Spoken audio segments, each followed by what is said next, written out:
सीख जो जीवन बदल दे। एक राजा था जिसका नाम रामधन था। उसके जीवन में सभी सुख थे। राज्य का काम काज भी ऐसे आराम से चल रहा था। राजा के नैतिक गुणों के कारण प्रजा भी बहुत प्रसन्न थी और जिस राज्य में प्रजा खुश रहती है वहाँ की आर्थिक व्यवस्था भी दुरुस्त होती है। इस प्रकार हर क्षेत्र में राज्य का प्रवाह अच्छा था। इतने सुखों के बाद भी राजा दुखी था क्योंकि उसकी कोई संतान नहीं थी। यह गम राजा को अंदर ही अंदर सताता रहता था। प्रजा को भी इस बात का बहुत दुख था। वर्षों के बाद राजा की यह मुराद पूरी हुई और उसे एक पुत्र की प्राप्ति हुई। पूरे नगर में कई दिनों तक जश्न मना।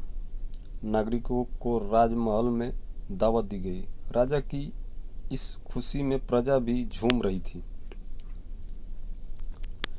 समय बीतता जा रहा था। राजकुमार का नाम नंदन सिंह रखा गया। पूजा पाठ एवं इंतजार के बाद राजा को संतान प्राप्त हुई थी, इसलिए उसे बड़े लाड प्यार से रखा जाता था। लेकिन अति किसी बात की अच्छी नहीं होती। अधिक लाड ने नंद सिंह को बहुत बिगाड़ दिया था।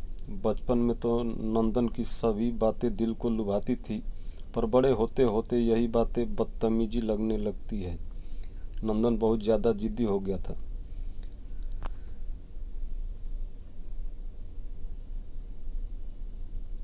उसके मन में अहंकार आ गया था। वो चाहता था कि प्रजा सदैव उसकी जय जयकार करे, उसकी प्रशंसा करे। उसकी बात न सुनने पर वो कोलाहला मचा देता था। बेचारे सैनिकों को तो वो पैर की जूती ही समझता था। आए दिन उसका प्रकोप प्रजा पर उतरने लगा था। वो खुद का भगवान के सम्मान पूजता देखना चाहता था। वाय तो बहुत कम थी, लेकिन अहम कई गुण बढ़ चुका था। नंदन के इस व्यवहार से सभी बहुत दुखी थे। प्रजा आए दिन दरबार में नंदन की शिकायत लेकर आती थी, जिसके कारण राजा का सिर लज्जा से झुक जाता था।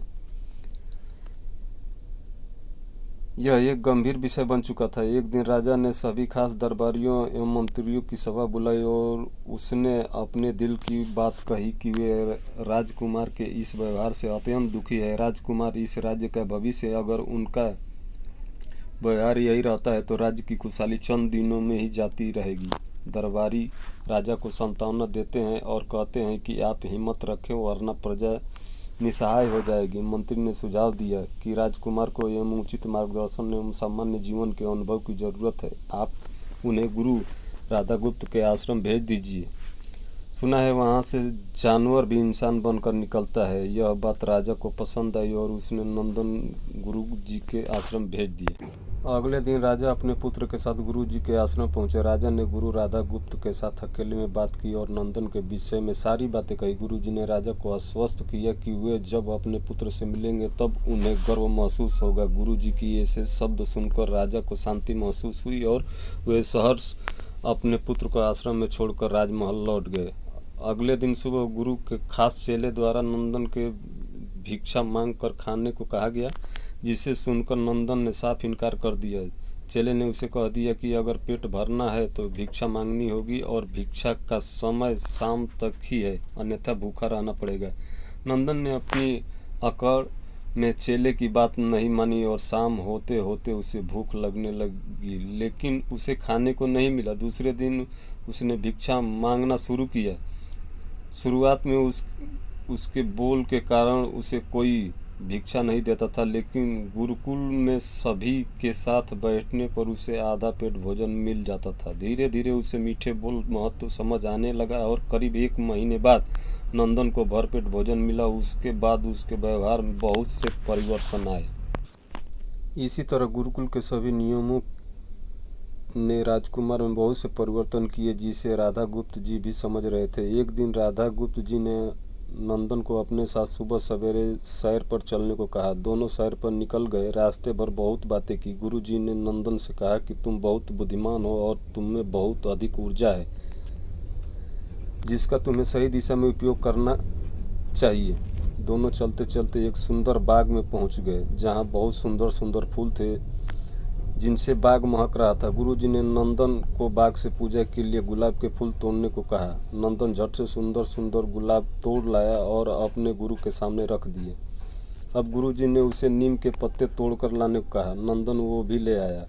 अब गुरुजी ने उसे एक गुलाब सूंघने दिया और कहा, बताओ कैसा लगता है। नंदन ने गुलाब सूंघा और गुलाब की बहुत तारीफ की। फिर गुरुजी उसे नीम के पत्ते चखकर उसके बारे में कहने को कहा। जैसे ही नंदन ने नीम के पत्ते खाए उसका मुंह कड़वा हो गया और उसने उसकी बहुत निंदा की और जतर कतर पीने का पानी ढूंढने लगा।